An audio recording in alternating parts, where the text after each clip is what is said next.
Bonjour à tous. Comme la présentation a été faite, ben c'est ça, Richard Terrien, expert conseil chez Novago. Je suis dans le conseil technique depuis plus de 40 ans.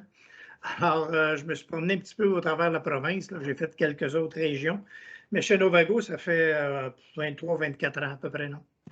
Alors, ben, écoutez, je n'ai pas les prétentions de faire de vous des experts en production avicole, mais j'aimerais juste avec vous un peu regarder, faire un survol pour accueillir vos oiseaux ce printemps, puis comment monter une basse-cour efficace et que tout soit bien en place pour la réception de nos oiseaux.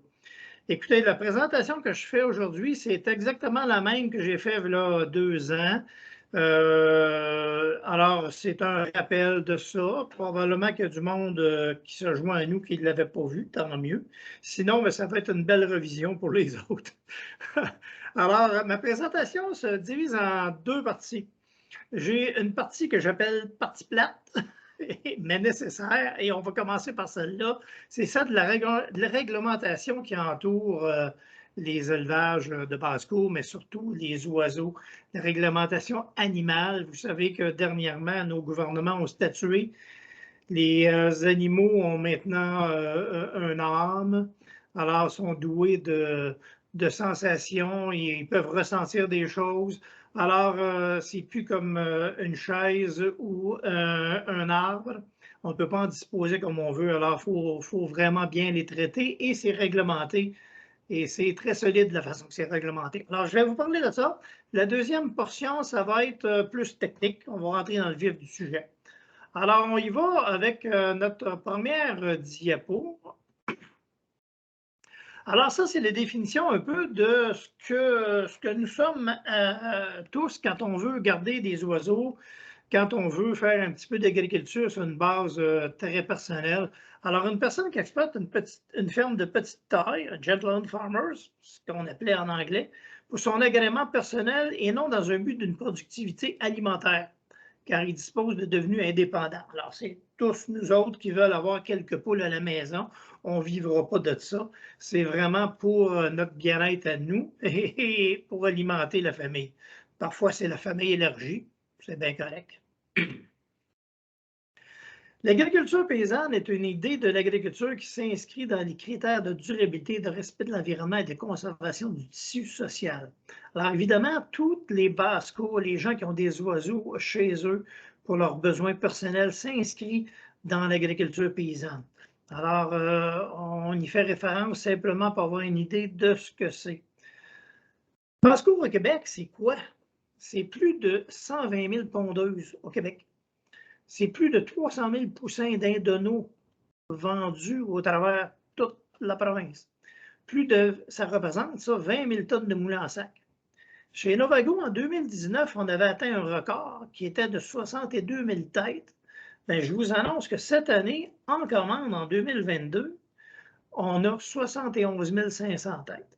Alors, on voit que c'est quelque chose qui est en développement. Les gens aiment ça. C'est vrai que les gens qui ont investi dans un petit poulailler, bien, ils se disent, ouais, tant qu'à avoir investi là-dedans, on va continuer. Alors, c'est sûr que la pandémie a provoqué un peu cette irresponsable, je dirais, de cette hausse-là. C'était un peu comme les jardins. Hein. Alors, il y a du monde qui, puis moi le premier, qui ne faisait pas de jardin, puis maintenant j'en ai un super beau. Alors, c'est un peu ça. C'est un peu dans la même voie. On a une réglementation, par contre, au Québec pour les oiseaux, et il faut en être conscient. Cette réglementation-là nous vient des différentes fédérations qui régissent les productions avicoles. Donc, au niveau du poulet de chair, on parle de 300 oiseaux maximum par année, par site, okay, par entité et par personne. C'est / personne, site, entité. Même chose au niveau du dindon de chair, on parle de 25 dindons, peu importe la grosseur et le type de dindon qu'on fait. Poule pondeuse, on a souvent entendu parler de 100, c'est pas plus de 100, donc 99 poules. Mais je vous garantis que pour une famille, 99 poules, vous allez ramasser des œufs, pas à peu près. Alors, ça, il faut le savoir. Ceux qui ont 105 poules à la maison, ben, vous ne verrez pas la police arriver, là. Mais il faut quand même savoir qu'il y a une réglementation, puis que ceux qui vont au-delà de ça, ben, ils ont le risque d'avoir un agent de la Fédération débarquer chez eux et leur demander, écoute, as-tu un permis pour ça? Alors, ce qu'il faut savoir, par contre, tous les autres volatiles, alors que ce soit les faisans, les cailles, les perdrix, les canards, bon, les autruches, mettez-les toutes, il n'y a aucune limite. Alors ça, il n'y a pas de problème. Par contre, vérifiez vos règlements municipaux. Il y a des municipalités qui le permettent, d'autres ne le permettent pas. Alors, c'est le cas à Saint-Charles-Borromée. Moi, je suis de Saint-Charles-Borromée. Ils vont permettre en fonction de la dimension de ton terrain. Ça varie. Un petit terrain, tu n'as pas le droit de garder grand-chose. Si tu as un grand terrain, tu peux. Alors, voilà. Là, il faut que je vous parle du bien-être animal. C'est un incontournable. On est au Québec, on est au Canada. On est régi par des règlements. Alors, les lois, règlements et codes de pratique. Pour vous résumer ça, code de pratique pour les soins et la manipulation des animaux. La manipulation des animaux, ça s'adresse à tous ceux qui viennent chercher des poules à la coop et qui mettent ça dans leur voiture, dans leur camion, peu importe, pour retourner à la maison. Vous êtes tout de suite dans ce règlement-là. Alors, je vais vous lire le dernier paragraphe en bas, là. Les règlements de la CIA. La CIA, c'est l'Agence canadienne d'inspection des aliments. S'applique à partir du moment où les animaux sont chargés dans le véhicule de transport.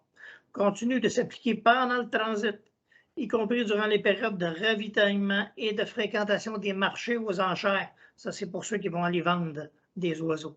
Et reste en vigueur jusqu'au déchargement des oiseaux au point de destination finale. Voyez-vous? Suite, quand vous venez chercher vos oiseaux dans les coopératives, dans les centres BMR, vous êtes assujetti par ce règlement-là. Alors, il faut prendre soin de ce qu'on fait, comment on transporte nos oiseaux, et c'est réglementé. Rappelle la structure réglementaire du BA. Le BA, c'est le bien-être animal. Alors, comme vous pouvez voir, ce que je veux vous montrer avec ça, c'est simplement qu'il y a de la réglementation qui est fédérale et il y aura de la réglementation qui est provinciale. Alors, au niveau du fédéral, là, ça niaise pas. Je peux vous dire que ça a du mordant, ces règlements-là. Alors, vous êtes assujetti par ça. Loi et règlement des codes de pratique et codes de pratique. Bon, le règlement sur la santé des animaux, ça définit le transport, comme je vous disais tantôt, mais ça définit aussi la garde des oiseaux à la maison. Alors, il faut que ça soit fait sans cruauté pour les moyens de transport. Alors, l'interdiction de comprimer des oiseaux durant le transport. Les petites boîtes de carton qu'on vous donne sont étudiées pour mettre 2 poules.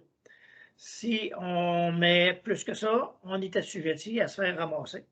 Alors, ça, c'est une garantie. C'est un peu pour la raison pour laquelle, depuis quelques années, on vous fournit les boîtes. Évidemment, il faut les payer, mais ça vient encadrer ce règlement-là. On n'a comme pas le choix. Anciennement, on arrivait chacun avec nos boîtes de carton, puis mettez-moi en 5 là-dedans, alors qu'on pouvait en mettre 3. Bon, ben là, ça pouvait causer des problèmes.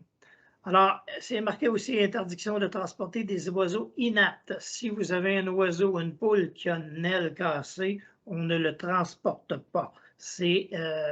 Alors, il y a 2 choses, soit qu'on l'euthanasie ou qu'on la fait soigner. Je ne vous conseille pas de faire soigner un aile cassée sur une poule, ça peut vous coûter cher de vétérinaire.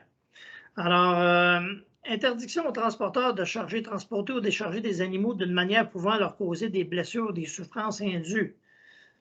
Bon, bien évidemment, on fait attention aux poules dans les boîtes. On vide les boîtes doucement. On sort les poules en prenant les ailes, puis on les dépose sur le sol. On ne vide pas ça à terre comme une poche de sable.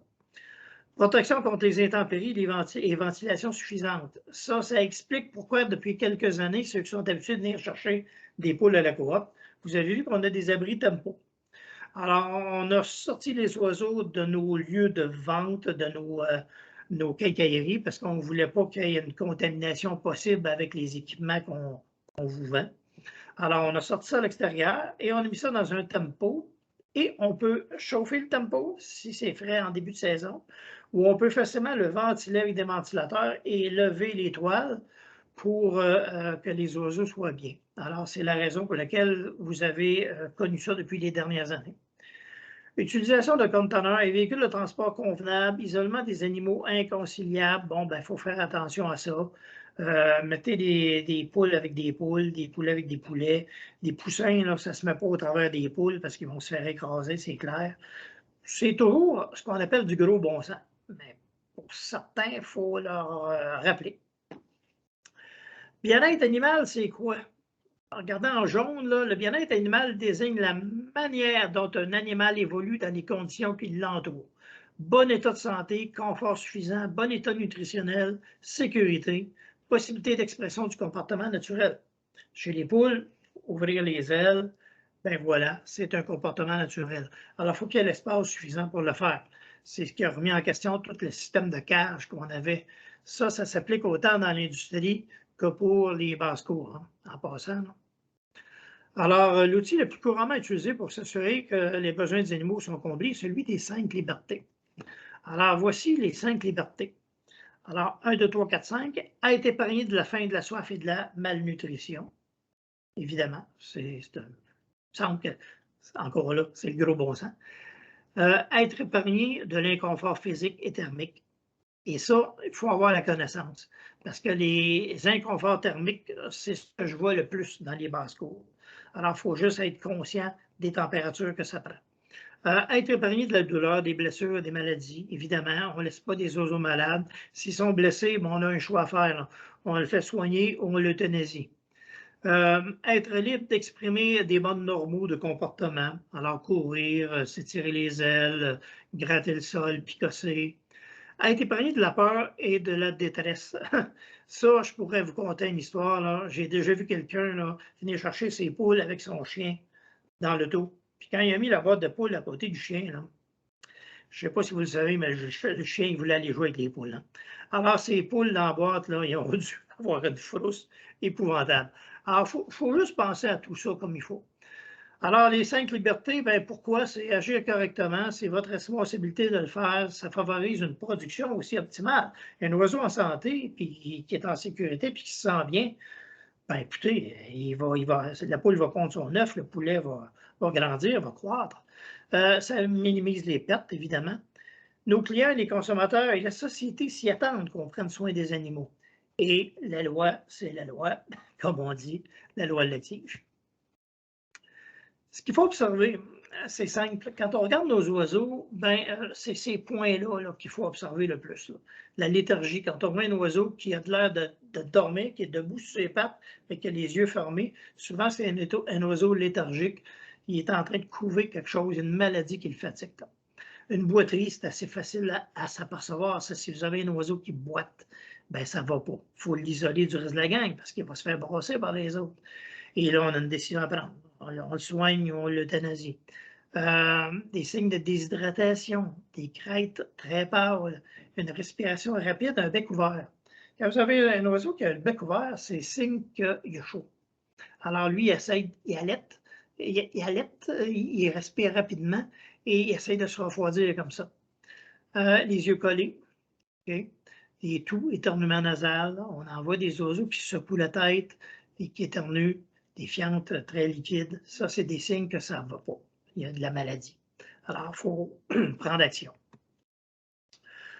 Voilà, le bout de plate est fait. C'est pas pire quand même. C'est tout le temps tout du gros bon sens. Je suis certain que la plupart de vous qui êtes là aujourd'hui, vous vous intéressez aux animaux, vous aimez les petites poules, bon, vous allez faire attention comme on fait attention à nos animaux en général. Alors, c'est toujours le gros bon sens. Mon doux, vous voyez ici un beau petit poulailler. Devant le poulailler, je pense qu'il pourrait être marqué Hilton, puis ça ferait bien la job. C'est quelque chose, ça, comme poulailler. Si vos petites poules arrivent chez vous et ils trouvent une habitation comme ça, je pense qu'ils vont être bien heureuses. Alors, je l'ai mis parce que je trouvais ça trop beau, je voulais vous le montrer.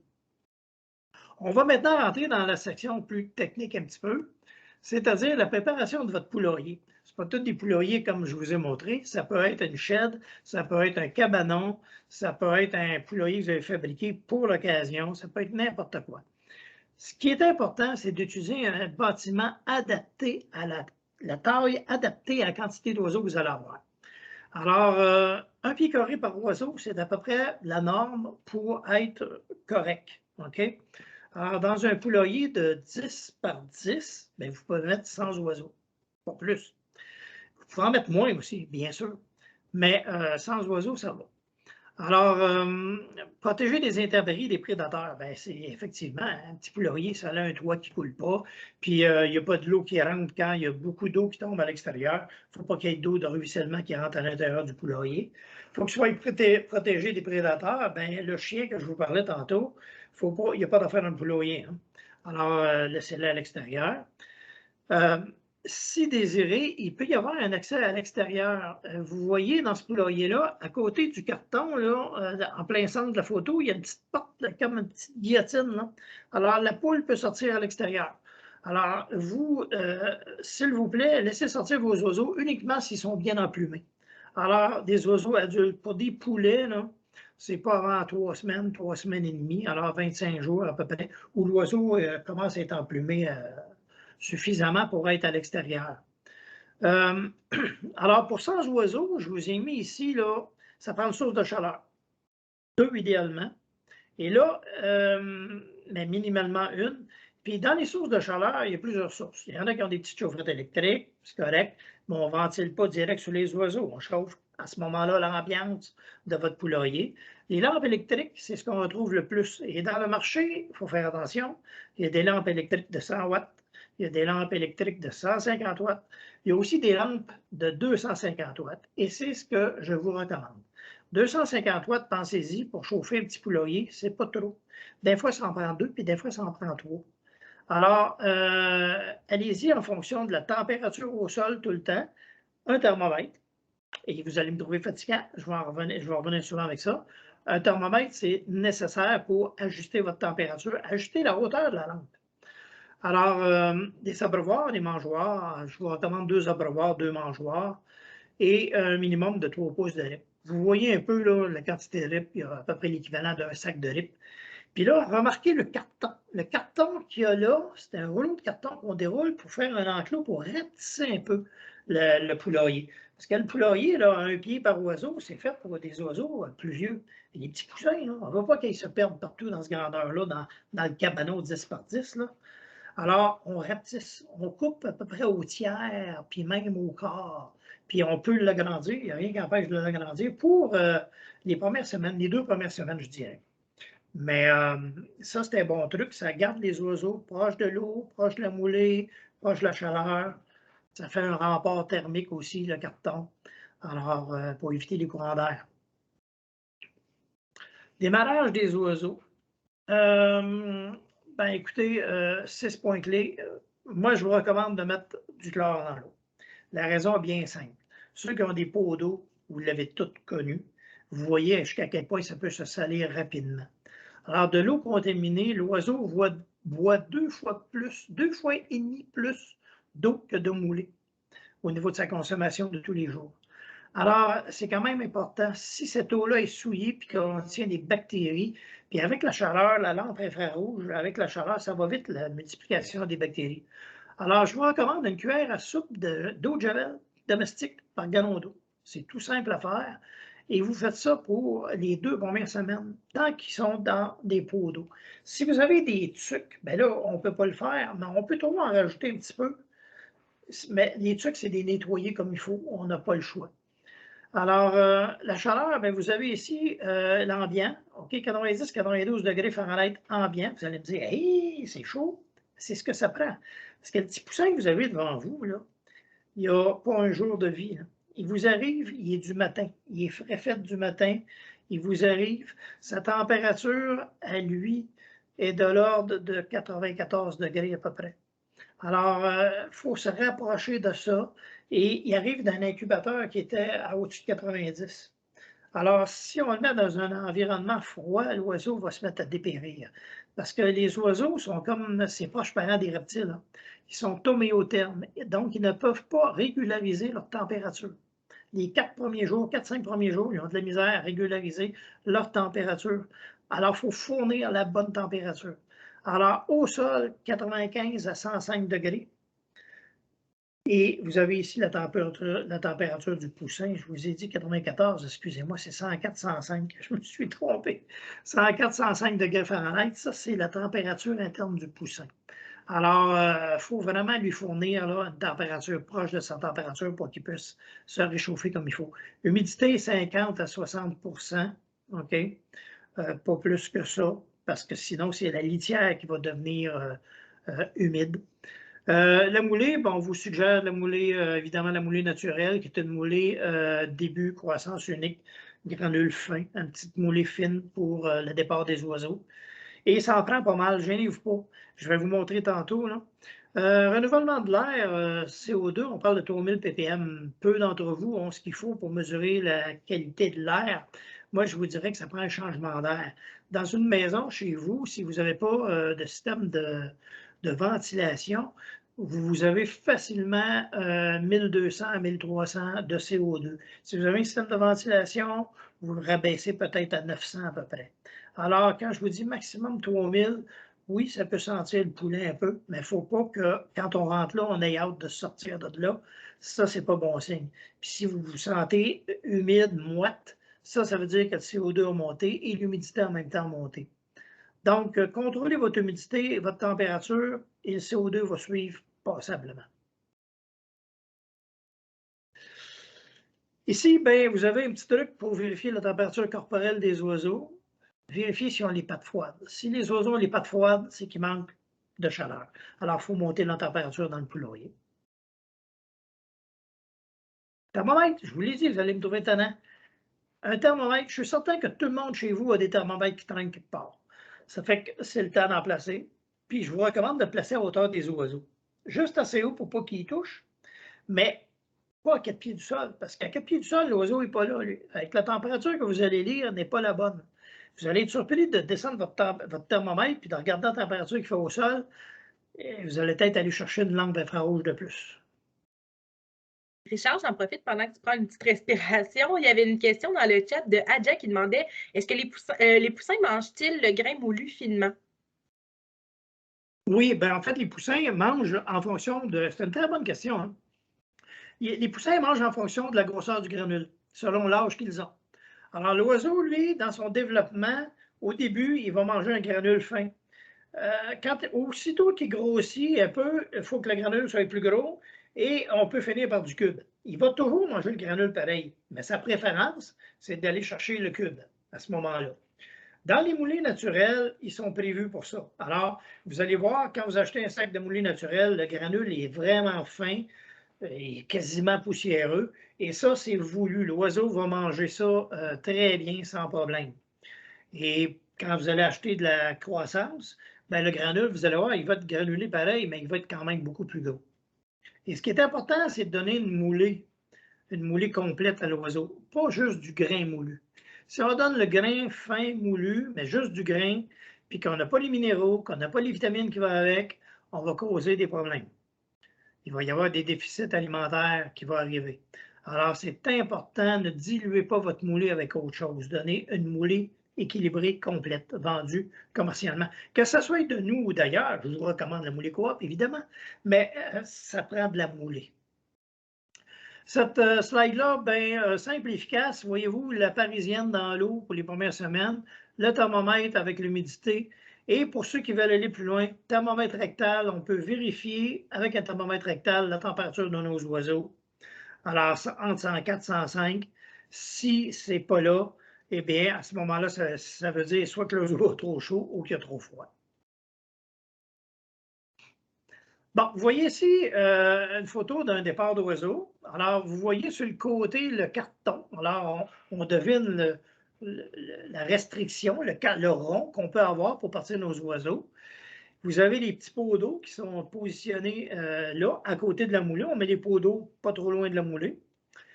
Un truc bien simple, regardez les assiettes. Ça, là, ça ne prend pas un équipement très sophistiqué. Là. Des assiettes rouges. On sait que le rouge va attirer les oiseaux.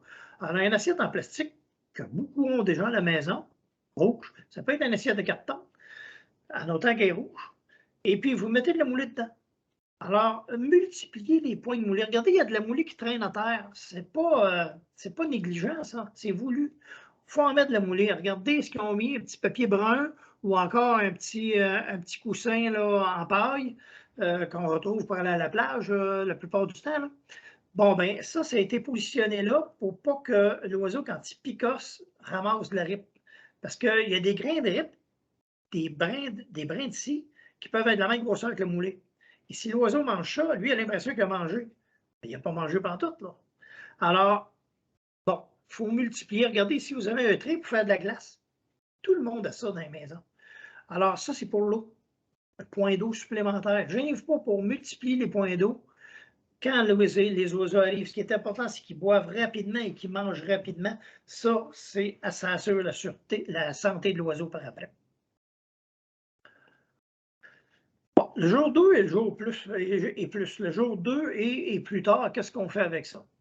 Alors, évidemment, quand on a parti nos oiseaux à une température de 92, on ne laisse pas ça pendant 2 semaines parce que là, ils vont avoir chaud. Alors, il faut baisser la température graduellement, à peu près un demi-degré par jour. On vérifie l'emplumement. Quand les oiseaux sont emplumés comme il faut, et les femelles s'emplument plus rapidement que les mâles. Si vous commandez des coqs à chair, bien, ils s'emplument un petit peu plus tardivement. Vers, je vous dirais, une vingtaine de jours, là, ils sont pas mal emplumés, ils sont aptes à aller à l'extérieur. Mais à ce moment-là, à 35 jours, voyez-vous, température minimum 70-72, à 35 jours, c'est correct. Entre 92 et 70, là, ben, vous y allez là, à peu près linéaire, graduellement. Il faut baisser tranquillement. Un demi-degré par jour, vous ne vous trompez pas bien. Évitez les courants d'air sur les oiseaux. Des courants d'air qui soient chauds ou froids, c'est très néfaste pour les oiseaux. L'oiseau va aller s'écraser, il ne voudra pas aller marcher, il va se mettre en boule, ils vont se tasser les uns sur les autres. Il n'aime pas les courants d'air. Respecter une période de 6 à 8 heures de noirceur. Ça, c'est à partir d'une semaine d'âge, et même un peu avant, 3-4 jours si vous voulez, on peut leur mettre des heures de noirceur. Alors, on y va tout doucement, un petit contrôle, une petite minuterie sur la lumière, et puis vous fermez la lumière la nuit pour leur donner un peu de noirceur. Vous allez voir, les premières fois que vous allez faire ça, ça va crier, c'est tout à fait normal. Ça va durer 10 minutes, puis ensuite ça va être fini. Ils vont s'être habitués, ils vont se regrouper. Et ça leur permet de dormir convenablement. C'est aussi de l'eau chlorée, 2 à 6 ppm. Si on peut étirer ça, tant que vous pouvez vous servir de vos petits pots, mettre une cuillère à soupe de javel par gallon d'eau, c'est conseillé parce que vos pots d'eau, c'est certain qu'avec le temps, quand l'oiseau profite, il y en a qui utilisent les pots d'eau tout le temps. Ben à ce moment-là, c'est important de les mettre sur des blocs de bois ou sur une brique ou sur un bloc de ciment pour les monter à mesure que l'oiseau profite. Alors, quand l'oiseau est adulte, puis il est sado, là, bon, ben, faut pas qu'il. S'il se penche trop pour aller boire, il va boire pareil. Mais en même temps, il va emmener de la ripe, puis il va emmener de la paille, il va emmener de la cochonnerie dans le pot d'eau. Si vous montez vos pots d'eau sur un bloc, vous allez les garder beaucoup plus propres. L'important, c'est que le pot d'eau soit à portée du bec de l'oiseau, c'est-à-dire qu'il arrive à peu près dans la falle, et ça va être correct. Là. La litière sèche, évidemment. Si votre litière est souillée, ben, changez-la. Puis de l'eau et de la moulée à volonté pour les poulets. Les poulets et les poulettes en élevage, eau et moulée à volonté, sans problème. Pour les poules pondeuses, je vais revenir, ça va être différent un petit peu. Là, on parle vraiment d'élevage, c'est-à-dire quand vous recevez des poussins. Tout ce qui est poussin, alors que ce soit des poulettes ou des coqs ou des dindes, même chose. Ça s'applique à tout ça. Le thermomètre, toujours, vérifiez, c'est votre meilleur ami, le thermomètre. C'est ça qui va vous dire si les oiseaux sont bien, s'ils sont confortables. Bon, vous voyez ici un exemple de ventilation. Ça prend un renouvellement d'air. Alors, quand vous avez 50, 75, 100 oiseaux dans, j'appelle ça un cabanon, là, mais un petit poulailler, bien, allez pas mettre un ventilateur de 12 pouces là-dedans, c'est beaucoup trop. OK? Ça prendrait un ventilateur. Ceux qui ont des vieilles hottes de poêle, des hottes de maison, ben ça serait parfait. Alors, ça ne prend pas grand-chose. Mais ça peut être la ventilation naturelle, comme ça. Alors, un trou dans le haut du mur, avec une planche pour pouvoir la fermer puis la rouvrir comme on veut, et des petites ouvertures plus basses un peu près à 2-3 pieds du sol. Ça peut être une fenêtre qu'on craque, ça peut être la porte. Vous savez, des ouvertures dans un cabanon, il y en a tout le temps, il y a des craques partout. Alors, de pouvoir faire sortir de l'air un peu, effet cheminée, hein? On se comprend? Alors, l'effet cheminée, c'est par en haut que ça sort. Alors, il faut tirer de l'air par en haut. La chaleur des oiseaux va monter puis elle va s'évacuer. Alors, ça, c'est un bel exemple, puis c'est pas coûteux à faire, là, d'une ventilation d'un petit poulailler. C'est important de ventiler le poulailler. Bon, je vous l'ai dit tantôt, le numéro 1, les courants d'air, évidemment. Alors, vous avez ici un exemple là, qui parle d'oiseaux qui ont froid. Là. Le premier rond, vous avez imaginé que ce rond-là, c'est le rayon de votre éleveuse ou le rayon de votre lampe infrarouge. Alors, si les oiseaux sont tous à l'intérieur de ce rayon-là, c'est parce qu'ils cherchent la chaleur, ils ont froid. Alors ça, c'est pas bon signe. S'ils sont aussi en groupe, regroupés, serrés les uns sur les autres, c'est parce qu'ils ont froid ou ils sentent un courant d'air, comme la deuxième image. Si c'est trop chaud, ben, il n'y aura pas d'oiseaux en dessous de votre lampe. Ils vont être tout le tour, mais pas en dessous de la lampe. Et ils peuvent être aussi sur le bord du mur de votre poulailler. Alors, l'idéal, c'est d'avoir une partie des oiseaux en dessous de la lampe, une partie à l'extérieur. Ça, c'est des oiseaux qui sont à la bonne température. Toujours votre thermomètre pour décider si vous êtes à la bonne température ou pas. Et écoutez vos oiseaux, ils parlent aussi, ils vont vous le démontrer. Bon, vous avez un autre exemple ici, installation pour un poulailler. Alors, vous voyez les pots d'eau que je vous parle depuis tantôt. On les met au sol pour partir des oiseaux. On les monte au fur et à mesure du développement des oiseaux. Même chose les petites mangeoires, autant que possible. Les tapis de paille, on peut les retirer. Une fois que les oiseaux sont partis au bout d'une semaine, je vous dirais même au bout de 4-5 jours, on peut les retirer. Ils ne sont plus nécessaires. Et puis là, à ce moment-là, on ne met plus de moulin à terre. Les oiseaux vont aller manger dans les mangeoires. Je vais vous faire remarquer une chose sur la photo. Regardez où est-ce qu'il y a le petit poussin jaune. Là. Regardez à côté. C'est un thermomètre que vous voyez là. Ça, c'est la meilleure façon pour savoir, j'ai-tu la bonne température? Est-ce qu'il fait trop chaud? S'il fait trop chaud, les oiseaux ne viendront pas manger. Parce que regardez, la lampe est juste en haut. Là. La lampe infrarouge, là, c'est le bol en aluminium que vous voyez là en haut. Là. Alors, un thermomètre là, vous le mettez là, pas le laisser là pendant toute la semaine, là, mais allez le déposer là, regardez ce qui se passe, puis ensuite remettez-le à la hauteur des oiseaux un peu plus haut. Et ça peut être pendu au bout d'une ficelle. Alors, ça va vous aider beaucoup. J'insiste beaucoup sur le thermomètre et sur la température parce que c'est le secret pour partir les oiseaux. L'aliment et l'eau. Bien évidemment, ça prend de l'eau fraîche. Ça ne veut pas dire de l'eau froide. Alors, de l'eau fraîche, c'est pas de l'eau que ça fait 3 jours qu'elle est dans le pot, puis qu'on voit de la cochonnerie flotter, puis que c'est brun, Alors, plein de rip, ça prend de l'eau le plus assaini possible. Alors, on parle d'un pot d'eau, un pot pour 50 oiseaux. Alors, si vous avez 100 oiseaux dans votre cabanon, comme tantôt, 2 pots d'eau, c'est la norme. Ça peut être une cloche, des cloches automatiques, là, ceux qui se remplissent par poids, à pesanteur.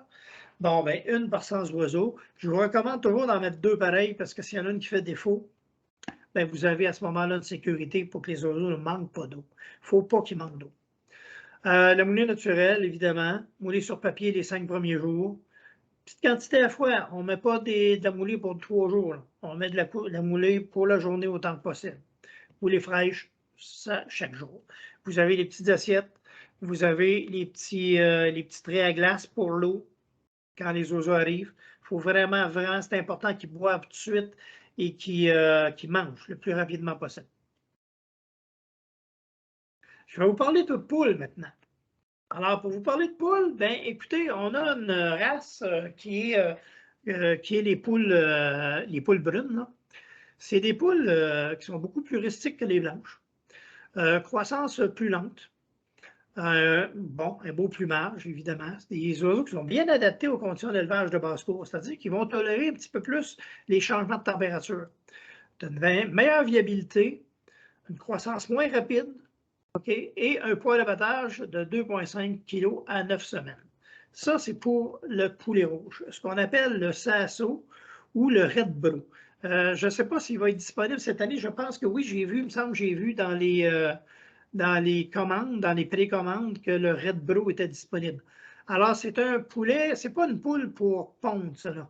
C'est un poulet qui est pour la viande, mais qui est beaucoup plus solide, beaucoup plus rustique que notre petit poulet, notre petit poussin jaune qu'on a, puis qui fait un poulet blanc finalement, là. Alors, c'est ça, une viande un petit peu différente aussi. Ça, c'est disponible à la coop. On a ici une charte, je vous ai mis une charte de poids d'abattage, juste pour vous donner une idée un petit peu, là, le poids moyen, le poids des mâles, le poids des femelles. Vous voyez comment ça peut changer un petit peu. Parce qu'évidemment, dans ces races-là, on a des mâles et on a des femelles, on a les deux. Alors, on voit qu'à 21 jours, tout de suite, on a un poids de 422 grammes. Alors que le poulet blanc va être plus dans le 800-900 grammes. Alors, la croissance, elle est plus lente un peu. Par contre, on peut les garder plus longtemps. On peut les garder, regardez, à 91 jours, on a un poids de 3,7 kg. C'est quand même important. Ça fait un oiseau qui est, comme je vous disais tantôt, beaucoup plus rustique qu'on peut étirer. Alors, pour ceux qui veulent avoir des oiseaux longtemps, garder leurs oiseaux et les abattre plus tard, c'est un bon choix.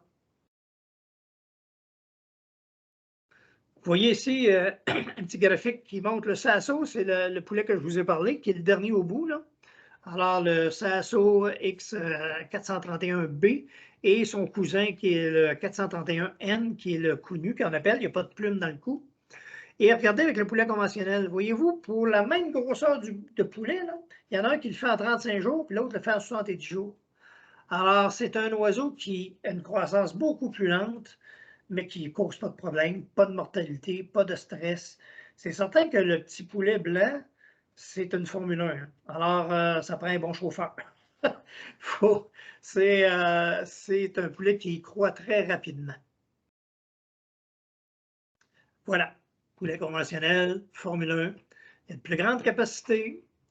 Il est quand même plus économique, plus rentable, parce qu'il coûte moins cher à l'achat, il fait de la viande plus vite. Donc, on bénéficie d'un meilleur taux de conversion alimentaire également. Par contre, il y a un besoin de repos, un grand besoin d'au moins 8 heures minimum. Il faut le faire dormir la nuit. Alors, il faut fermer les lumières pour qu'il dorme. Alors, ben, c'est ça. Lui, vous allez obtenir 21 jours, 900 grammes, comme je vous disais tantôt. Alors, il va arriver à terme beaucoup plus vite que l'autre. Et c'est important de savoir que quand vous avez ces races d'oiseaux-là, ben, il faut l'adapter à votre élevage. Si vous voulez garder des oiseaux, vous voulez abattre des poulets là, de 5-6 livres, ben moi, je vous recommande du Red Brew. Cet oiseau-là va y arriver pareil, mais vous allez peut-être avoir plus de problèmes de pattes. Les oiseaux vont avoir tendance à écraser. Je viens de voir apparaître je m'excuse, Mélisa, tu peux-tu remettre, j'ai vu apparaître une question. Je pense qu'on a Oui, une question. il y avait Nathalie au départ qui demandait la différence entre les poules brunes, rousses, rouges. Puis, Oui, il y avait Adja aussi qui demandait est-ce qu'il y a un lien entre la vitesse de croissance et et le le goût. goût du poulet, sa tendreté? C'est ça que j'ai vu passer du coin de l'œil. Ben oui, il y a une différence, effectivement. Et dans la race, il y a une différence aussi. Le Red Brew est une viande qui est un peu plus comme la viande sauvage, comme la viande de perdrix, là, un peu plus rouge, là, qui est différent au goût un petit peu. Et plus votre oiseau est vieux, ben, l'exemple que je prends souvent, c'est celle d'un veau puis d'un bœuf. À l'origine, c'est le même bestiau, là, sauf que le veau, il est jeune, puis le bœuf, il est vieux. Et puis vous savez toute la différence de goût qu'il peut y avoir. Alors oui, il y a une différence de goût avec l'âge de l'oiseau, c'est certain. Et le Red Brew, en plus, qui est une race qui ressemble plus un peu aux oiseaux sauvages, là, beaucoup plus rustique. Mais c'est un oiseau, vous n'aurez pas de mortalité avec ça. Le poulet blanc, si vous l'étirez pour avoir 5-6 livres, vous risquez d'avoir, comme je disais tantôt, de la mortalité, des problèmes de pattes, les oiseaux vont écraser. Ils ne sont pas bâtis pour être si lourds que ça. Ils peuvent l'être jusqu'à une certaine période, je vous dirais, les étirer à 7-8 semaines, pas bien plus que ça. Par contre, le Red Bro, 12, 13, 15 semaines, il n'y a aucun problème, là. Puis, parce qu'il y a une croissance plus lente un petit peu. Et sa viande est différente, effectivement. Tant qu'aux poules, on va y revenir. Les poules, là, on y arrive. Pour la question concernant les poules blanches, les poules brunes, j'arrive tantôt. Je vous ai mis ici une charte de performance. Bon, certains d'entre vous ont déjà mis la main là-dessus pour avoir été confrontés à ça au téléphone. C'est une charte de performance. À 45 jours, on a 2 à 2,5 kg. 12-13 semaines, on a 4 à 4,5 kg. Conversion d'un 81 à un 95. Voyez-vous, ça, c'est une charte que je ne vous recommande pas. Je vous l'ai mis là parce que si vous avez ça entre les mains, ne vous fiez pas à ça. C'est pour les élevages commerciaux. Et les élevages commerciaux, ce qui ont de différence avec les vôtres, c'est au niveau de la moulée. C'est, tu sais, quand on dit qu'on donne à un oiseau une moulée qui convient à ses besoins, oui, mais à ses besoins en fonction de ce qu'on veut faire avec. Dans le commercial, on va livrer un oiseau à partir de 31 jours jusqu'à 36-37 jours d'âge. Et on le livre à l'abattoir pour qu'il se retrouve chez Benny's, chez Saint-Hubert Barbecue, qui est bon. Alors, qui va finir par faire un oiseau de 2 à 2,5 kg. Alors, ça va vite, là. C'est très vite. Alors, vous comprendrez que la moulée, elle est différente. La moulée, elle est beaucoup plus énergétique, elle est beaucoup plus protéique que la moulée qu'on recommande pour les basses-cours. Et ça apporte des problèmes métaboliques un petit peu plus. C'est pour ça que dans les élevages commerciaux, on a plus de mortalité que ce que vous allez avoir chez vous. Alors, la moulée naturelle est une moulée qui est beaucoup moins forte, moins énergétique. OK? Donc, elle va permettre à l'oiseau de poursuivre une croissance plus naturelle un petit peu moins vite. Alors, si on se fie sur ces chartes-là, bien évidemment, on n'y arrive pas. Là. Vous allez m'appeler et me dire, hey, mon poulet a tel âge, je n'ai pas ce poulet-là pendant tout. C'est normal. Ça que fiez-vous pas à ça si vous avez mis la main là-dessus. Maintenant, l'heure est venue de parler de pondeuse. Alors, pour moi, l'élevage de pondeuse, c'est encore plus facile que l'élevage de poulet. Parce que vous recevez un oiseau à 19 semaines prêt à pondre. Bon, là, nuance, si vous achetez le petit poussin un jour, puis vous l'élevez jusqu'à 19 semaines pour avoir une pondeuse, mais là, tout ce que je vous ai dit pour le poulet, ça fonctionne. Je veux dire, vous avez une croissance. C'est un oiseau qui est en croissance. Beaucoup moins vite que le poulet, mais une croissance quand même. Mais quand on fait l'élevage de poules pondeuses, ça s'apparente un petit peu à l'élevage du poulet. Il faut les partir, comme je vous ai dit, exactement de la même manière, puis on s'en va jusqu'à 19 semaines d'âge parce que la maturité sexuelle arrive à 19 semaines. Mais la plupart d'entre vous qui sont intéressés aux pondeuses vont acheter une poule qui est déjà à maturité, c'est-à-dire une poule entre 18 et 19 semaines, 20 semaines d'âge à peu près. Là. Alors, c'est beaucoup plus facile parce qu'on n'a pas à gérer une croissance. On reçoit des oiseaux, c'est des oiseaux qui sont adultes, il n'y a pas d'augmentation de poids, c'est des oiseaux qui sont rustiques. Et là, les brunes, un petit peu plus rustiques que les blanches, mais je peux vous dire que les blanches n'ont aucun problème non plus à les avoir. Sauf que les blanches, ils pondent des œufs blancs, les brunes pondent des œufs bruns. Alors, je pense que la mode est aux œufs bruns. Alors, c'est bien correct aussi. C'est vrai que c'est des belles petites poules. Et on se casse pas la tête qu'une seule moulée, c'est de la moulée naturelle, ponte. Par contre, ce qu'il faut faire, attention, c'est de ne pas la soigner à volonté. Alors là, c'est très différent du poulet. Le poulet, c'est mange tant que tu veux, c'est buffet à volonté, tandis que la poule pondeuse, non, c'est une assiette à la fois et c'est 2 fois par jour. Ce que je vous recommande, c'est une quantité de moulée le matin et une autre quantité le soir. Et c'est très important la quantité du soir qu'elle soit à peu près 4 heures avant la fermeture des lumières. Parce que, oui, il y a un programme de lumière pour les poules pondeuses. Elle aussi, il faut qu'elle se repose. Et c'est très important parce que la formation de l'œuf se fait durant la nuit. Alors, il faut limiter les consommations. 112-115 grammes de moulée par poule, pas plus que ça. Et un programme de lumière, 14 heures par jour de lumière. 14 heures de lumière par jour. Et on donne la noirceur à la nuit autant que possible. Et quand je vous dis que le dernier repas, 4 heures avant que les lumières se ferment, c'est préférable parce que ce repas-là, il y a du calcium beaucoup dans la moulée de pompe. C'est la différence avec la moulée de poulet. Ben, il y a d'autres différences aussi, mais entre autres, là, la grosse différence, c'est la quantité de calcium. Alors, on ne veut pas que l'oiseau manque de calcium. Il fabrique son œuf la nuit. Donc, le calcium, s'il est donné 4 heures avant la noirceur, donc avant le début de la fabrication de l'œuf, si on veut, il se fabrique un peu tout le temps, là. Mais le gros de la fabrication, surtout l'enrobage, c'est-à-dire la coquille, se fait durant la nuit parce que vous allez remarquer vos oiseaux pondent le matin, plus. Ils pondent dans l'après-midi aussi. Mais la plupart des oiseaux vont, la majorité, 80% de votre ramasse d'œufs va être pondu le matin. Puis il y a quelques poules qui vont pondre dans l'après-midi, qui sont décalées un petit peu, c'est tout à fait normal. Ça fait que ben, c'est important que le calcium soit disponible. Donc, le dernier repas, 4 heures avant la fermeture des lumières. Très important. Et là, ceux qui me disent, ouais, mais moi, mes poules, ils ont de la bouffe à volonté, puis ils pondent pareil. C'est vrai.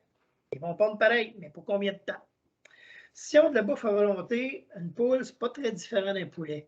Ça picore, ça picosse, ça aime manger et ça n'a pas de faim. Ceux qui disent il y en a qui mangent comme des petits oiseaux, là, ben, d'habitude, c'est parce qu'ils mangent beaucoup. C'est pas parce qu'ils mangent peu. Les quantités ne sont pas grosses à la fois, mais ils mangent tout le temps.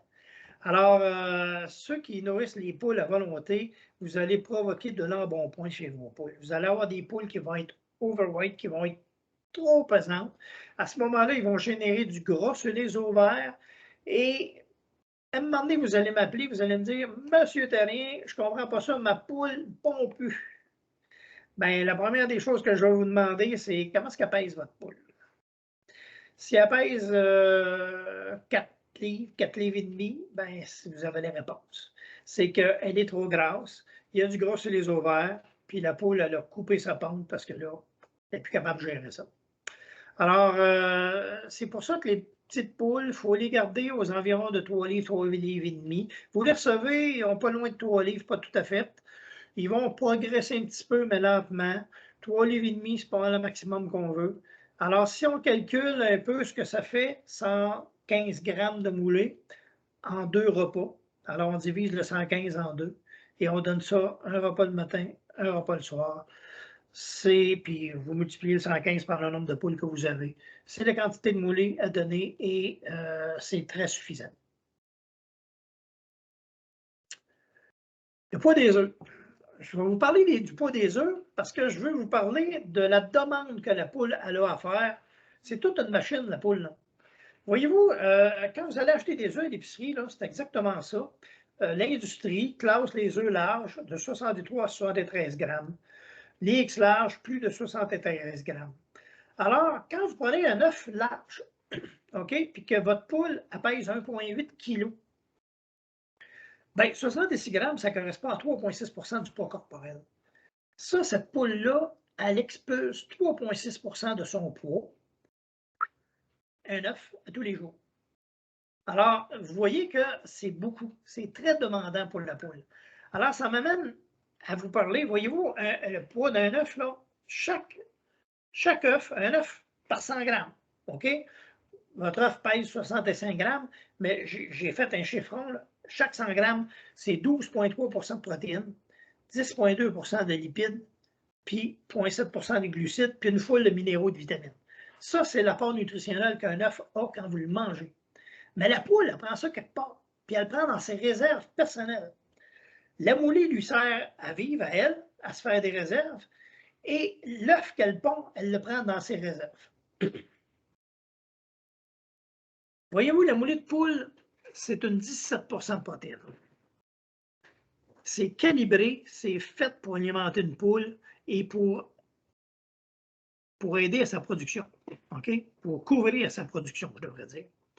Vous m'excuserez si l'étiquette est en anglais. Malheureusement, le sac que j'avais, l'étiquette avait été cousue sur le côté anglais et non le côté français de l'autre bord de l'étiquette. Excusez-moi, mais c'est comme ça. Alors là où je veux en venir, tout simplement, c'est que c'est très important, une poule pondeuse, de ne pas diluer son alimentation. Il y en a beaucoup qui m'appellent et qui me disent, Monsieur Terrien, mes poules, je leur donne de la salade, je leur donne des tomates, ils mangent tout ça. Ils aiment ça comme des petites folles, puis c'est vrai qu'ils aiment ça. Mais une salade, là, pour une poule, là, on n'alimente pas une poule avec ça. Alors, à chaque fois que vous donnez quelque chose d'autre que de la moulée, le 112, 115 grammes que je vous parlais tantôt de moulée par jour. Si vous donnez autre chose, ça remplace la moulée. Alors, on manque de quoi un petit peu. Là. On dilue notre protéine. Puis là, à un moment donné, votre poule, ben là, vous allez m'appeler, vous allez dire, je ne comprends pas ça. Elle prend moins qu'avant. Ben oui. Alors, donne-y de la moulée. Juste de la moulée, puis un petit peu d'eau bénite avec ça, puis peut-être bien qu'elle va se remettre à pondre. Alors, la nutrition est la clé du succès. Une alimentation unique à partir de 18 semaines d'âge. On ne donne que de la moulée. La ponte naturelle granule ou texture, vous avez deux choix, de la granule ou de la texture. Un apport supplémentaire en calcium en période de ponte selon le besoin. Moi, je vous dirais que de donner de l'écaille d'huître ou de la pierre à chaud granulaire, c'est bon si vous voyez que vos coquilles commencent à être difformes ou qui sont trop minces. Alors, surtout à la fin, quand vos poules vieillissent, je vais parler d'âge des poules tantôt aussi, là, mais quand les poules vieillissent, je vous recommande de donner un petit peu d'écaille d'huître ou de pierre à chaud. Toutes sortes d'aliments doivent être considérés comme des bonbons. Bien, effectivement, donner de la salade aux oiseaux, ce n'est pas une bonne idée. Et le repas du soir est important pour la disponibilité du calcium. Je vous en ai parlé tantôt. Je m'excuse si j'accélère un peu, je vois l'heure, puis ça me stresse là. C'est bon, c'est bon. Hey, mais juste pendant qu'on parle d'alimentation, Oui. j'avais deux questions de Mélissa qui demandait, de un, est-ce qu'on peut penser nourrir avec une combinaison d'aliments simples plus minéraux? Puis sa deuxième question, c'était est-ce qu'on peut refiler leurs coquilles dans l'alimentation? Refiler leurs coquilles dans l'alimentation, oui, en autant qu'elles soient écrasées. Pas donner une coquille, parce que là, s'ils font l'association coquille, calcium, c'est bon pour moi, puis l'œuf qui est à côté, il est bon pour moi, ils vont aller le picorer, puis ils vont vous briser des œufs. Alors, il faut que ça soit bien écrasé, puis au travers de la moulée, pour pas qu'ils soient trop capables d'associer ce que vous leur donnez avec l'œuf que la voisine a pondu à côté. Là. Ils pourraient sauter sur l'œuf et le manger. Alors, voilà pour les coquilles. Mais c'est une source de calcium super. Écoutez, c'est le calcium que la poule a fabriqué elle-même. Il n'y a pas meilleur comme source de calcium. Les écailles d'huître se rapprochent beaucoup de ça parce que c'est un animal qui l'a conçu. Et vous avez la partie minérale qui est la pierre à chaud granulaire qui est quand même très bonne. L'autre question, oui, c'est possible de donner des grains simples, c'est-à-dire de choisir nos grains et de donner un supplément vitaminé minéral. Mais là, est-ce que vous êtes nutritionniste? Sinon, ça vous prend un nutritionniste pour équilibrer la recette. Il faut que ce que vous allez donner soit calibré, compté, tu sais, quand vous faites votre moulée, ça prend une recette de moulée. Alors, ça, c'est comme une recette à gâteau, là. Alors, il ne faut pas oublier la poudre à pâte, puis il ne faut pas oublier le sel. Puis si vous oubliez quelque chose ou si vous en mettez trop ou moins, vous allez causer un déséquilibre. Alors, oui, c'est normal. C'est ce qu'on fait. Quand on vous voit une moulée complète, ben, c'est tout à fait naturel ce qu'il y a là-dedans. Surtout la moulée naturelle, elle le dit, elle est naturelle. C'est du grain, c'est du minéral, c'est de la vitamine, c'est tout ce que l'oiseau a besoin. Alors, vous pouvez faire ça chez vous en autant que vous avez une bonne recette. Il ne faut pas que ça soit fait à peu près. Voilà pour la question là-dessus, mais effectivement, ça se fait. Les questions que j'ai souvent, des blanches ou des brunes? Bien, écoutez, la brune, c'est un oiseau qui est beaucoup plus calme. C'est une excellente productrice autant que la blanche. 100-120 grammes de moulée par jour, voyez-vous, elle en prend un petit peu plus. Elle a 120 grammes par rapport à ce que je vous disais, 112-115. Une petite consommation plus élevée, mais pas beaucoup. Par contre, elle est très résistante au froid et à la chaleur. Elle est plus rustique. 2 à 3 ans d'expérience, non, j'aurais dû marquer d'espérance de vie de production. Alors, une poule, qu'elle soit blanche, qu'elle soit brune, qu'elle soit grise, qu'elle soit la couleur que vous voudrez, 2, 3 ans, gros max. Là. Si vous avez des poules de 4 ans, là, puis vous me dites, oui, mais ils pondent pareil, oui, c'est correct, mais ça vous coûte cher. C'est des pensionnaires qui vous coûtent cher. Alors, 2 à 3 ans, et vous allez avoir là, un œuf par jour pour au moins 500 jours avec une poule comme ça. Après ça, ça ne sera plus un œuf par jour. Vous allez avoir des œufs pareils, mais ça va peut-être être un œuf aux 2 jours. Là. Ça va baisser. Alors, à un moment donné, il faut faire le choix de dire, bon, on change nos poules pour en avoir des plus jeunes. Et si c'est le cas, si vous décidez d'avoir des jeunes poules au travers de vos vieilles poules, n'allez pas les mêler ensemble là, la première journée parce qu'ils vont se battre, c'est sûr. Il y a une hiérarchie qui se fait des poules. À chaque fois que vous arrivez avec des poules neuves, OK, c'est-à-dire qu'ils ne sont pas habitués de se voir, Mettez-les ensemble, mais une clôture entre les deux. Il faut qu'ils se jaser par-dessus la clôture, là, pas plus. Parce que sinon, ils vont se battre, puis c'est sûr que vous allez avoir des blessures.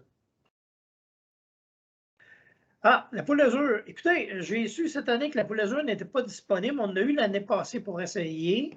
Mais cette année, on a comme un problème de fournisseurs de poules, là. On n'aurait probablement pas cette année. Mais c'est dommage, mais c'est super, ces poules-là. C'est une poule blanche qui pond des œufs bleus. C'est une belle particularité. Excuse, Mélissa, j'ai vu passer une question. Je peux y répondre tout de suite. Ben oui, bien sûr. La question est, est-ce mangeable des poules pondeuses de réforme? Oui, mais c'est raide. Étant donné que c'est des poules qui sont pas engraissées pour la viande, ben c'est maigre. Alors, il n'y a pas grand-chose à manger. Ça peut être parfait pour faire de la soupe. Ça, c'est excellent. La viande va se détacher sur la carcasse. Pour faire de la soupe, c'est parfait. Mais pas pour faire rôtir, là, parce que les muscles sont là, mais sont minces, ne sont pas épais. C'est pas musclé, c'est raide maigre, excusez-moi, mais c'est ça. Alors, il y a beaucoup de squelettes, il y a beaucoup de plumes, mais il n'y a pas beaucoup de viande sur une poule de réforme. Mais comme je vous dis, pour faire ce que nos parents appelaient de la poule à bouillir, ça peut être bon pour ça. Voilà. J'espère que je réponds à la question comme il faut. Programme pour oiseaux, élevage de basse-cour, ça c'est disponible via la coop. Vous avez le programme ici qui vous dit un peu toutes les espèces. Alors les faisans, les cailles, les oies, les canards, comment est-ce qu'on peut les alimenter et quels produits utiliser. Ça c'est disponible si vous en faites la demande dans vos centres, là, BMR, à la coop, chez Solio, c'est tout à fait disponible. Le gravier, je vous en ai parlé un petit peu, on n'en donne pas. Si les oiseaux vont à l'extérieur et ont accès à de l'herbe, oui, on en donne. Et on en donne tout le temps. À part, pas quand ils sont, pas à des petits poulets, des jeunes, là, mais au niveau des poules, je vous dirais oui. Au niveau des poulets adultes, s'ils sont à l'extérieur, donc un poulet adulte, là, c'est à partir de 3-4 semaines. C'est-à-dire qu'il n'est pas adulte encore, mais il est assez gros, mettons, pour pouvoir consommer ce genre de truc-là. Ça, c'est du gravier qui va être du gravier insoluble qu'on appelle. Il reste dans le gésier de l'eau, pas de le jabot, excusez, le jabot de l'oiseau. Et c'est la moulange, hein? Alors, il va broyer la moulée tout le temps. Alors, il va rester là, puis il va passer un petit peu au fur et à mesure. Alors, c'est d'en donner des quantités à volonté. Remplir une petite chaudière de gravier, puis laisser ça disponible aux oiseaux. S'ils en ont besoin, ils vont aller en chercher. Des oiseaux qui vont à l'extérieur et qui vont manger de l'herbe, ça va être nécessaire pour broyer l'herbe à l'intérieur. Alors, bon, c'est ça. Si vous avez de la moule en texture également, c'est préférable. Le gravier, ben, on le trouve partout à la coop. C'est aussi ce qu'on sert comme antidérapant l'hiver. Vous savez, les petites roches qu'on peut mettre sur la glace, là, c'est exactement la même grosseur, ça fait un job.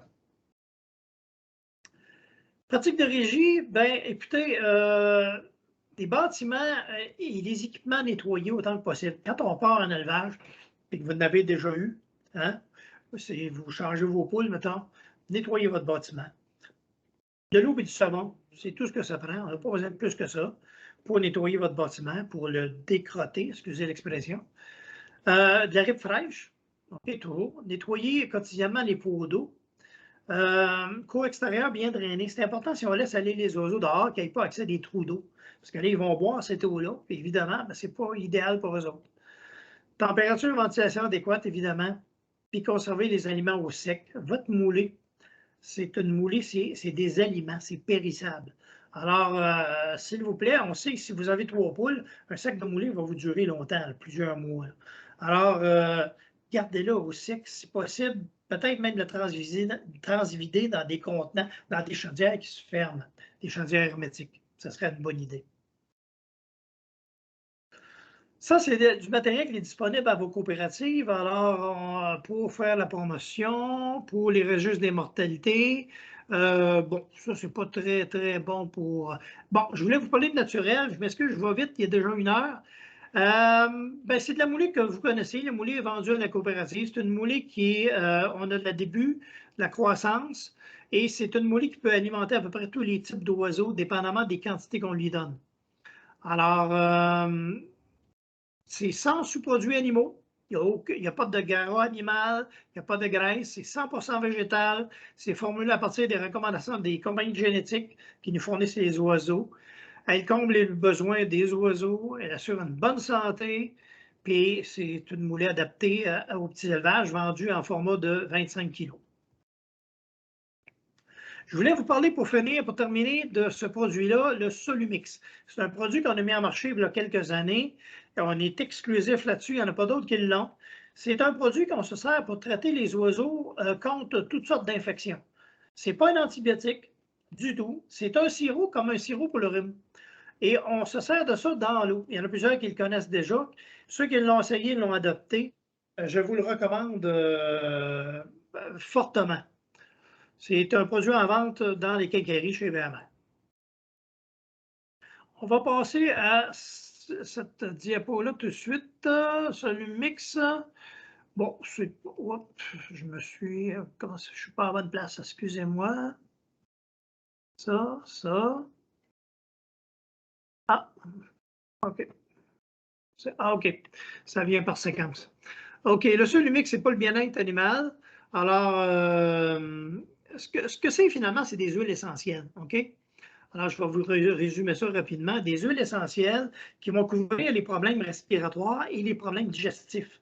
Alors, vous avez de la menthe poivrée là-dedans, vous avez de la camomille pour les calmer. Vous avez toutes sortes de produits qui vont aider. Moi, je le compare tout le temps au sirop Vicks. C'est un expectorant. Vous allez voir à la senteur, vous allez reconnaître le sirop Vicks. C'est pour ça que je reviens toujours avec ça. C'est un des seuls produits qu'on a pour traiter les oiseaux sans utiliser d'antibiotiques. Alors, vous avez un oiseau qui ne file pas, qui a une petite diarrhée, vous avez un oiseau qui tousse, qui branle la tête. Vous donnez ce produit-là et c'est drôle à dire, mais c'est à peu près le seul produit qu'on a pour traiter les oiseaux sans avoir accès à un vétérinaire. Alors, je vous le recommande fortement. C'est en vente libre, c'est pas dispendieux en plus.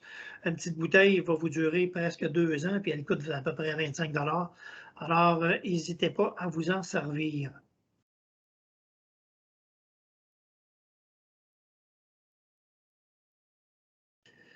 On l'utilise une cuillère à thé par 2 litres d'eau, mais ça, c'est marqué sur la bouteille quand vous allez l'acheter. Alors, pour prévenir tous les stress d'élevage en basse-cour, démarrage des oiseaux. La fiche est disponible à la clé. Bien, écoutez, on a fait le tour rapidement. Excusez-moi si j'ai accéléré un peu et que j'ai dépassé mon temps de 4-5 minutes. Je vais prendre vos questions si vous en avez. Il n'y a pas de problème. Richard, tu étais super intéressant à écouter. J'adore tes exemples. C'est la deuxième fois que je la vois, puis je t'ai trouvé encore aussi pertinent. Puis je me rappelle du thermomètre. Oui, je ne conçois pas qu'on peut faire un élevage de basse-cour sans le thermomètre. Il y a plein de petites mains qui tapent, c'est donc bien le fun. Il y a plein de monde qui envoie leurs applaudissements. J'avais une question, là, trompe-moi si on y a répondu ou pas. Il y avait Adja qui demandait, est-ce qu'il y a des poules qui pondent 2 fois par jour? Puis, puis quelle est la température? On parle de température. Quelle est la température idéale d'un poulailler pour poules pondeuses? Bon, poules pondeuses, écoutez, c'est des oiseaux adultes. Quand vous les recevez, là, on fait la différence entre l'élevage et de la ponte. Alors, si vous élevez vos poules pondeuses, c'est un peu comme le poulet, on part chaud, puis on augmente la température graduellement. Les poules pondeuses, étant donné que c'est des poules adultes, on les place dans un environnement, là, eux autres, là, à 70 Fahrenheit, ils sont très bien. Vous allez me dire, l'été, c'est impossible. Ben oui. Mais ils vont suivre la température extérieure et ça peut descendre quand même si ça descend graduellement et s'ils sont à l'abri des courants d'air. Pas d'humidité, c'est-à-dire pas trop d'humidité. L'humidité, normale, 50-60 % d'humidité, ça peut descendre très bas. Ça peut aller jusqu'à 40 degrés Fahrenheit sans problème, avant que ça gèle. Ça fait que des poules, là, j'en ai déjà trouvé, moi, qu'on a perdu au chargement dans des poulaillers conventionnels, là, puis ils ont été se cacher dans des headsets. Je les ai retrouvés en hiver. Ils étaient très bien, ils étaient vivantes, ils mangeaient du cèdre. L'affaire était ketchup. L'histoire ne dit pas s'ils pondaient, par contre. Peut-être bien qu'ils ne pondaient plus, mais ils étaient quand même vivants. Alors, le confort de poule, quand on garde une poule, si on la garde juste pour la garder, c'est une chose, mais si on la garde pour qu'elle produise, eh bien, il faut maximiser son environnement. Alors, je vous recommande aux environs de 70, il faut dire, là, entre 65 et 75 degrés Fahrenheit pour une poule pondeuse, il n'y a pas de problème. Et à la question, est-ce qu'elle peut pondre 2 fois dans la journée? Oui, ça peut arriver. Et au début de leur ponte, les poules pondent des petits œufs et les œufs grossissent au fur et à mesure qu'elles vieillissent. Et il peut y arriver aussi qu'il y ait des 2 jaunes dans une coquille. Ça arrive. C'est un peu comme des jumeaux, c'est les êtres humains. Ça arrive de temps en temps. Et une poule qui va pondre 2 œufs dans la même journée, dans la même 24 heures, il faut comprendre que c'est le 24 heures, OK? Ça veut dire que l'autre 24 heures d'après, il n'y aura pas d'œuf. Fort possible. Alors, j'espère que j'ai été assez clair. Est-ce qu'il y aurait d'autres questions? Je ne vois pas de main levée ni d'autres questions. S'il y en a qui en ont à la dernière minute, vous êtes invités à les poser. Mais je pense qu'on a bien répondu là, les questions, toutes les questions qui avaient été posées dans le chat, dans le fond, via le clavardage, ont été répondues pendant la présentation. Donc, on a participant David qui dit merci. Donc, bien, super présentation, Richard. Donc, comme je mentionnais au début, elle a été enregistrée. Donc, les participants là, qui étaient inscrits pourront la recevoir pour la revisionner s'ils veulent revoir tes trucs et astuces. Puis, j'ai Nathalie qui dit merci, très intéressant. Mélissa qui dit c'était très clair et concis, merci. Donc, je te transmets les bons commentaires de la présentation. Ben, j'en vois arriver à l'écran, je te remercie. Je vous remercie tout le monde. Puis n'oubliez pas que là, ceux qui veulent les petites poules, dépêchez-vous, là, c'est plus que le temps de donner votre commande. Oui, absolument, Richard, très bon point. Donc, effectivement, il y a beaucoup de commandes qui sont déjà rentrées, mais c'est encore le temps. Vous pouvez aller au novagoboutique.com, donc novagoboutique.com. Puis, vous avez là, les dates par point de la coopérative, dans le fond, par succursale pour récupérer avec, il y a une foule d'informations aussi là, dans la section article, justement, des trucs sur la température, comment bien élever, etc. Donc, foule d'informations et plateforme idéale pour commander et vos petits élevages et tous les à côté dont vous avez besoin également. Bon, bien ça, je vous remercie beaucoup tout le monde d'avoir participé. Puis, bon élevage pour cet été. Oui, bon été, hein, ça fait du bien de parler de printemps puis d'été en tout cas. Oui, c'est encourageant. Bon après-midi à tout le monde, merci d'avoir participé. Bye bye.